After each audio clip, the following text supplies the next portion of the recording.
My name is Kate White, and this is our first coaches show. Here with me, I have Coach Kourtney Wilson. Hi, everybody. For this show, I'm going to ask you a few questions. Okay. And then just give me your response. All right. So our first question is, when talking about leadership, who is your go-to player? The leadership role is really important for volleyball. I believe that setters are the quarterback of the front row and the quarterback of our offense in general. So somebody that has been and has a lot of experience for our team, who I would consider as a big leader for us, is Autumn Stokes. She's been a starting setter for us for the past 3 years. She has a lot of experience in the position. She does really well connecting with our hitters and just giving a lot of positiveness to the team. A lot of feedback, and I think that's really important in their setter role. So I would definitely say that Autumn is one of those leaders that we really look to in times of need to really run on offense. But defensively, Madeline McDonough has really stepped up this past year, taking over the libero spot last year. Comparing to this year, she's a completely different person. She's more aggressive. She's talking more. Just that key aspect in the backcourt is something that we needed. And then Kourtney Mack on the outside, she's been a fighter for the past 4 years, and this year, her senior year, she's really just brightened up, and she's been a great terminator for us on the outside. And I think she takes her leadership as the mom on our team and really runs with it really well, and is making sure that everyone's in the right spot, doing the right things, and really taking pride in that Indiana Tech name. So I think that's really important on that side with those leadership roles. So I would say those three are the ones that really stand out for us, and they're actually our captains for this 2018 season as well. That's good. How do you feel about these group of girls compared to last year? Comparing to last year and this year, I think the biggest difference for us from last year is experience. Last year I had about 3 girls on my team that I've really seen a lot of playing time. And this year, our starting lineup, every single one of them I've seen some time, except for a couple freshmen here and there that are getting some good playing time, some minutes and everything that way.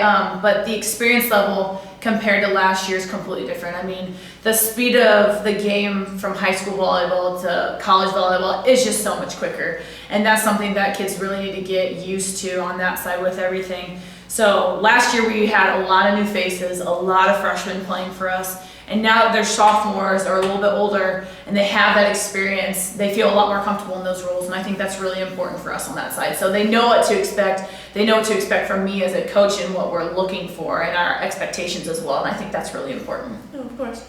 Now I'm going to switch it up and ask you some questions about being a mom and a coach. Absolutely.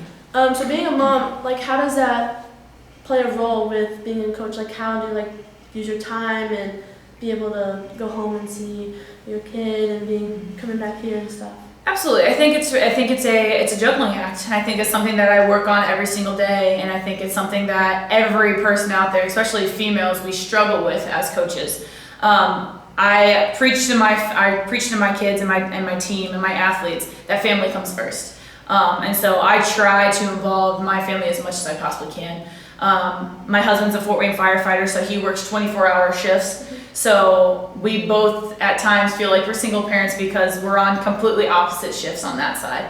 With taking care of our daughter, who is awesome, and Parker is crazy and sassy, and she's all over the place. And my kids love her, and I have 18 great babysitters on my team that I can trust with my kid in general. So like tomorrow we have a home volleyball match where my husband's working. So I have people, awesome friends here at the university like Coach Biggs, who helps me take care of my daughter and making sure that she's taken care of and having fun and playing around and being safe on that side. Because if I didn't have other people helping me out here at the university and being so understanding with everything, then I wouldn't be able to do my job. So I think it's a juggling act and a struggle every single day, but I think that we're taking it one step at a time and we're really figuring it out and trying to make sure that Parker is first, always for us. And I think that's a big thing that we're always keeping up at our top priority. Yeah. Before you had Parker, do you think you have changed over time since you've had her, or do you think you are the same as a coach? As a coach, I mean, I would say anytime you have a child, you change a little bit. You get not softer is not the word that I'm looking for, but you get a little bit more sympathetic. You get a little bit more understanding of the outside world, because volleyball was everything before my daughter. Not to say that my family in general wasn't everything, but now that you have a human being that you're taking care of, your values, everything changes just a little bit. So yeah, I would say that my coaching style hasn't changed. I'm still expecting the same things out of my kids all the time, that effort, going for everything, just buying all into our system. I don't think that's ever changed, but I think I've become more understanding towards the outside world and that kind of stuff, because I think motherhood just changes you on that side, and parenthood in general. If it was a male sitting here, I would think they would say the same thing as well. Thank you. Absolutely.